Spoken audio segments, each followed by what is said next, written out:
যায়।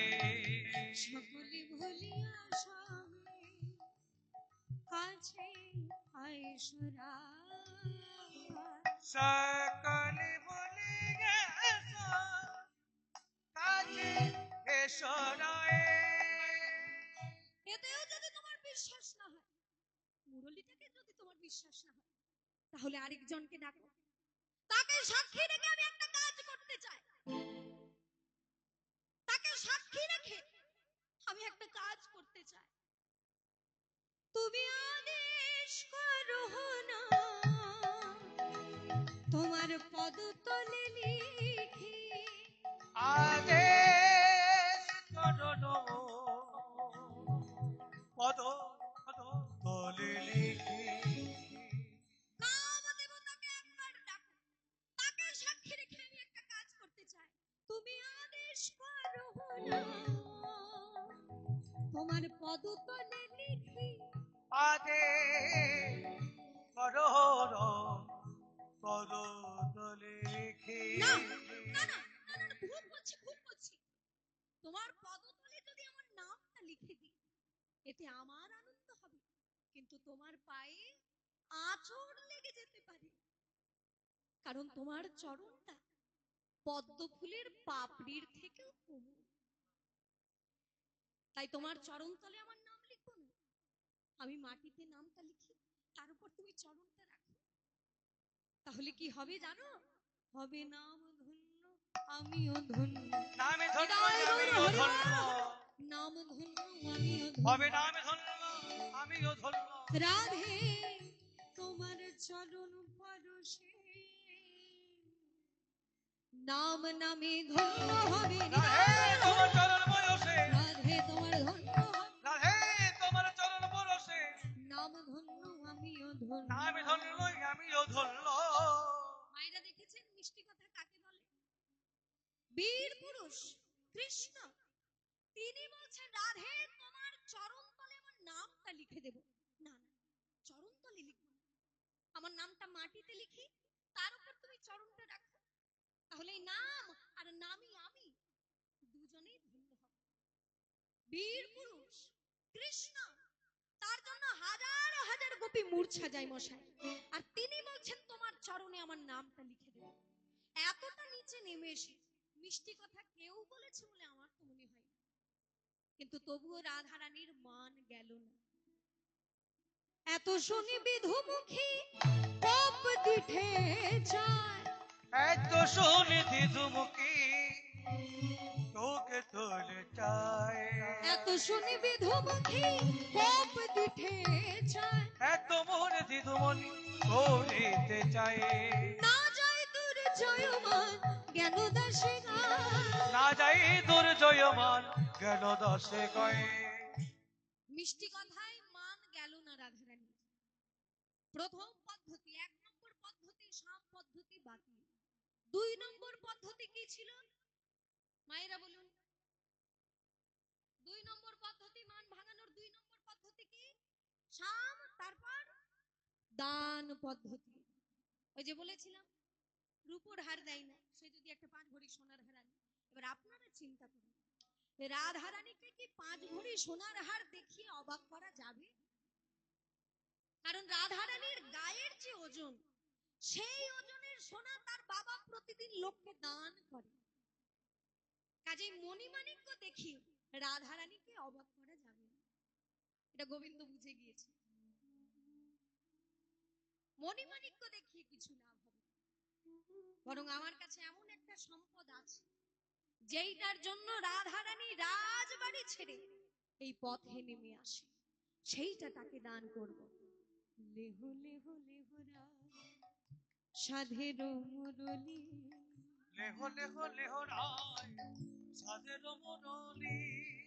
গোবিন্দ দেখলেন আমার প্রাণের থেকেও প্রিয় এই যে মধুর মুরলী। আমাদের কাছে আমাদের সব থেকে প্রিয় কি? আমাদের প্রাণ। কেউ যদি বলে আপনাকে 10 লক্ষ টাকা দেওয়া হবে, আপনি আপনার প্রাণটা দিন, পারবেন দিতে? পারবো না। তাহলে আমাদের কাছে যেমন আমাদের সব থেকে প্রিয় আমাদের প্রাণ, তেমনি গোবিন্দের কাছে সব থেকে প্রিয় কি? মুরলী। কারণ এই মুরলীটাতে দিন রাত রাধারানীর নাম বাজে। গোবিন্দ চিন্তা করলেন, এই প্রাণের প্রিয় এই মুরলীটা যদি আমি রাধারানীর চরণে দান করে দিই, তাহলে আর রাধারানী মান করে থাকতে পারবে না। এই দেখুন, এই চিন্তা করে রাধারানীর চরণে গোবিন্দ মুরলীটা দান করে দিচ্ছে। এবার কোনো কিছু দান করতে গেলে 3 বার বলতে হয়, না বললে কিন্তু দেওয়া হয় না। মনে করুন পুজো করতে বসেছে, পুরোহিত মশাই হাতে গঙ্গা জল দিয়ে কি বলবে? বলুন নমঃ বিষ্ণু, নমঃ বিষ্ণু, নমঃ বিষ্ণু। 3 বার বলতে হলো, তবেই কিন্তু বিষ্ণু গ্রহণ করবে। রাধারানীর চরণে গোবিন্দ যে মুরলীটা দিচ্ছেন, এইটাও কিন্তু 3 বার বলেই দিচ্ছে। কি? লেহ লেহ লেহ রায় সাধের মুরলী, লেহ লেহ লেহ 3 বার বলল। গোবিন্দ বলছে, রাধে, আমি হলাম রাখাল বালক, তুমি হলে বৃষভানু রাজার কন্যা, তোমাকে দেওয়ার মতো আমার কি থাকতে পারে বলো? তবে আমার প্রাণের থেকেও প্রিয় এই মুরলীটা আমি তোমার চরণে দান করলাম। এবার তুমি আমার দিকে চেয়ে দুটো ভালো করে কথা বলো। লেহ লেহ লেহ রায় সাধের মুরলী, লেহ লেহ লেহ রায় সাধের মুরলী। শোনো রাধে, আমি কিন্তু গরু চড়ানো রাখা। আমি যেমন গরু চড়িয়ে বেড়াই মাঠে মাঠে, তেমনি সময় হলে আবার গরুর দুধও দুইয়ে নিতে জানি। তুমি ভেবো না এই মুরলীটা তোমায় আমি এমনি এমনি দিয়ে দিচ্ছি, তা কিন্তু নয়। মুরলীটা যেমন আমি তোমাকে দিলাম, তার বিনিময়ে আমিও তোমার কাছ থেকে কিছু নেব। আমি কি নেব জানো? আমি পরশিতে চাহি তোমার চরণের ধূলি রাধে বিনোদী। পরশেতে টাঙিয়ে রায় চরণের ধুলি রাধে চরণের ধুলি। আমায় চরণ ধূলি দান করো, চরণ ধুলি দাও না আমার, চরণ ধূলি দান করো। চরণ ধুলি দান করো। আর কিছু চাই না আমি, বলি ও গো রাধে বিনোদিনী, আর কিছু চাই নাই আমি, ও গো রাধে বিনোদিনী, আর কিছু চাই নাই আমি, চরণ ধূলি দান করো। চরণ ধুলি দান করো। পীত পিন্ধন তুয়াশে, তীর্থ তুলিতে মোর দুয়াসি। পরাণ কুতুলিব স্থির নাহি বাঁধে রাধে বিনোদিনী। পুরাণ ধুতে মোর স্থির নাহি বাঁধে গো রাধে স্থির নাহি বাঁধে। রাধারানীর মান তবুও গেল না। দ্বিতীয় পদ্ধতি, দান পদ্ধতি, সেটাও বাতিলের খাতায়। গোবিন্দ তার প্রাণের সম্পদ মুরলীটা দিয়ে দিলেন, তবুও কিন্তু রাধারানীর মান গেল না। দান পদ্ধতি বাতিল। 3 নম্বর পদ্ধতি কি? সাম দান, তারপর ক্রিয়া পদ্ধতি, মানে অসম্ভব কিছু কাজ করে দেখানো। এবার গোবিন্দ চিন্তা করছেন একটা অসম্ভব কিছু কাজ করে দেখাতে হবে। তা আমি হলাম জাতিতে বৈশ্য। গরু বাছুর যারা পালন করে আমরা জানি তারা গোয়ালা, কিন্তু এটা লক্ষণ সেনের যুগে হয়েছে। বহু প্রাচীন কালের ধারণা কিন্তু এটা নয়। বহু প্রাচীন কালে যারা গরু বাছুর পালন করত তাদেরকে বলা হতো বৈশ্য। এই বৈশ্য জাতির 3টে ধর্ম: কৃষি, গো-রক্ষা, বাণিজ্য। কৃষি কাজ করা, গরু বাছুর পালন করা, আর কৃষি, গো-রক্ষা, বাণিজ্য, ব্যবসা বাণিজ্য করা। এই 3টে ছিল বৈশ্য জাতির ধর্ম। কৃষি কাজ করার জন্য দাদার কাঁধে রয়েছে লাঙ্গল, বলরাম দাদা। ব্যবসা বাণিজ্য করার জন্য নন্দ রাজা মাঝে মাঝে মথুরায় যান। আর গরু বাছুর পালন করার জন্য আমার কাছে রয়েছে মাসি। কাজে 3টে কাজ। আমাদের থেকেও শ্রেষ্ঠ হচ্ছে ক্ষত্রিয়, কারণ ক্ষত্রিয় জাতির 7টা গুণ: শৌর্য, তেজ, ধীতি, দাক্ষ, যুদ্ধে চপিয়া বানায়, দানমেশ্বর ভাবস্য, ক্ষত্র ধর্ম স্বভাবস্য। ক্ষত্রিয় জাতির থেকেও শ্রেষ্ঠ হচ্ছে ব্রাহ্মণ, কারণ তাদের 9টি গুণ। 9টি গুণে গুণান্বিত হওয়া উচিত। 9টি গুণ কি কি? সম মানে অন্তরিন্দ্রিয় সংযম, দম মানে বহিরিন্দ্রিয় সংযম, তপ মানে তপস্যা, ক্ষান্তি মানে ক্ষমাশীল, আর্যববেবচ মানে সরলতা, জ্ঞানম মানে শাস্ত্র জ্ঞান, বিজ্ঞানম, শাস্ত্রেরও বিজ্ঞান, আস্তিক্য মানে বিশ্বাস। এই যে 9টি গুণ, এই 9টি গুণে গুণান্বিত হওয়া উচিত ব্রাহ্মণ। এবার আমি যদি বৈশ্য জাতির ছেলে হয়ে যদি আমি ব্রাহ্মণের কাজ করে দেখাতে পারি, তাহলে বোধহয় আর রাধারানী মান করে থাকতে পারবেন না। গোবিন্দ পুজো করবেন ঠিক করলে, কি পুজো করবেন? গোবিন্দ চিন্তা করছেন রাধারানী তো মান করে চণ্ডী রূপ ধারণ করে বসে আছে, চণ্ডী রূপ। রাধারানীকে এবার আমি মান চণ্ডী রূপে পূজা করব। দেখবি যদি তোরা, দেখবি যদি তোরা, দেখবি যদি মান চণ্ডীর পূজা করে, মান চণ্ডীর পূজা করে রসিক শেখর শ্যামরায়। দেখবি যদি তোরা, দেখবি যদি গাই, তোরা দেখবি যদি গাই। পুজো করবে গোবিন্দ, কিন্তু পুজো করতে গেলে কার পুজো করবে না আজকে গোবিন্দ? ভাইরা বলুন। মা চণ্ডী, রাধারানীকে চণ্ডী রূপে পুজো করবে। এবার চণ্ডী পুজো করতে গেলে একটা বিশিষ্ট ফুলের দরকার হয়। যেমন ধরুন শিব পুজো করতে গেলে কি ফুল লাগে? আকন্দ ফুল লাগে বা ধুতরা, দুটো ফুল শিব ঠাকুরের খুব প্রিয়। যেমন শনি পুজো করতে কি ফুল লাগে? নীলকণ্ঠ ফুল বা নীল অপরাজিতা ফুল। তেমনি চণ্ডী পূজা করতে গেলে একটা বিশেষ ফুলের দরকার হয়। কি ফুল? মায়েরা বলুন। জবা ফুল। যে সে জবা নয়, লাল রক্ত জবা মায়ের খুব পছন্দ।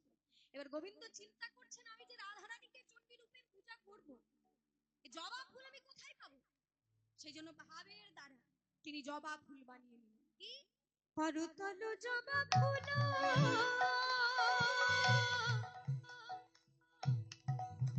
করতল। গোবিন্দের সর্ব অঙ্গটা শ্যামবর্ণ, কিন্তু হাতের তলা দুটো লাল টকটকে। ভাবের দ্বারা তিনি ফুল বানিয়ে নিলেন। করতল জবা ফুল। এবার শুধু জবা ফুল থাকলেই তো হবে না, যখন পুষ্পাঞ্জলি দেবেন কি বলবেন? এষা সচন্দন গন্ধ পুষ্প বিল্ল পত্রাঞ্জলি। তাহলে বেলপাতা লাগবে। বেলপাতা এবার কোথায় পাবো দেব? না সমুদ্র বিল্ল গেল, করতল জবা ফুল, না সমুদ্র বিল্ল গেল। এই দুই চোখ আর তিলক, তিনটাকে মেলানোর চেষ্টা করুন, যেন মনে হচ্ছে তিনটে পাতা। আর গঙ্গা জল, গঙ্গা জল লাগবে, তাছাড়া পুজো হবে না। গঙ্গা জল কোথায় পাবে? গঙ্গা জল নয়ন জল, গঙ্গা জল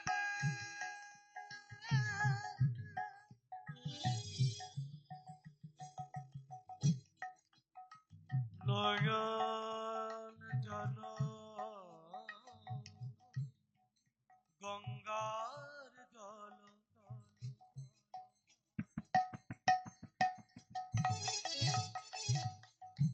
নয়ন জল। দিলেন চুন্ডির রাঙা পায়, তোরা দেখবি যদি আয়, তোরা দেখবি যদি আয়, তোরা দেখবি যদি আয়, তোরা দেখবি যদি আয়। ফুল বেলপাতা দেবীর চরণে দেওয়া সহজ ব্যাপার, সে আপনারাও দিতে পারবেন, কিন্তু পুরোহিতের বিশেষত্ব কি? কঠিন কঠিন মন্ত্র উচ্চারণ। এবার গোবিন্দ কঠিন কঠিন মন্ত্র উচ্চারণ করতে লাগলেন। ত্বং স্বাহা ত্বং স্বাহা ত্বং হিমশটকার স্মরান্বিকা স্বাহাতমক্ষরে ত্রিধামাত্রাত্মিকা স্থিতা अर्धमात्रास्थिता नित्या यानुचार्या विशेषतः त्वमेव संध्या सावित्री त्वं देवी जननी परा त्वयैतद्धार्यते विश्वं त्वयैव यच्चेच्यते जगत्। त्वयि दरबारे देवी मम सन्देश सर्वदा विशिष्टा सृष्टिरूपा त्वं देवी रूपा चारे तथात्मरूपा जगतो महावीर्या महामाया महावीरा महास्मृतिः महामोह च भवति महादेवी महेश्वरी प्रकृतिस्त्वं च सर्वस्य भूरात्रि विहारिणी कालरात्रिर्महारात्रि मोहरात्रिश्चरारुणा त्वं मन्त्री त्वमीश्वरी त्वहृत्पर्वतीर्वक्षणा लज्जा पुष्टि तथापुष्टि त्वं भवति हरिगिरि शूली घोरा गदिनी चक्रिणी तथा संख्यिनी चापिणी बाणभोजोधि परिघायुधा सौम्य सौम्यतरः शेष सौम्याभ्यास प्रति सुन्दरी परा परमा त्वमेव परमेश्वरी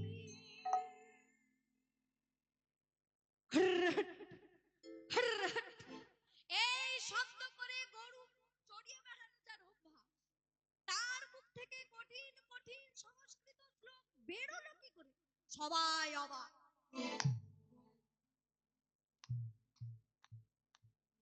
কিন্তু যাকে অবাক করানোর জন্য এত শ্লোক এত মন্ত্র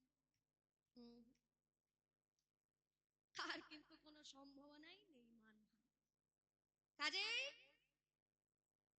অসম্ভব কাজ করে দেখানোর পদ্ধতি ক্রিয়া পদ্ধতি সেটাও কিন্তু বাতিলের খাতা সাম পদ্ধতি বাতিল দান পদ্ধতি বাতিল ক্রিয়া পদ্ধতি বাতিল 4 নম্বর পদ্ধতি কি সাম দান ক্রিয়া ভেদ ভেদাভেদ মানে তুমি ছোট আমি বড় তুমি তুচ্ছ আমি অতি উচ্চ আমি পূজ্য তুমি ত্যায্য এইটা একবার দেখিয়ে দাও এবার গোবিন্দ সখীদেরকে উদ্দেশ্য রাধা রানীকে উদ্দেশ্য করে সখীদেরকে বলছেন এই যে ললিতা এই যে বিশাখা তোমাদের রাধা রানীকে বলে দাও ওই যে আমার উপর মান করে বসে আছে এসব ঢং দেখিয়ে কোনো লাভ হবে না ওই রাধা রানীর কোনো মূল্যই নেই আমার কাছে আর আপনারা চিন্তা করুন গোবিন্দ যে বলছে রাধা রানীর কোনো মূল্যই নেই কোনো দামই নেই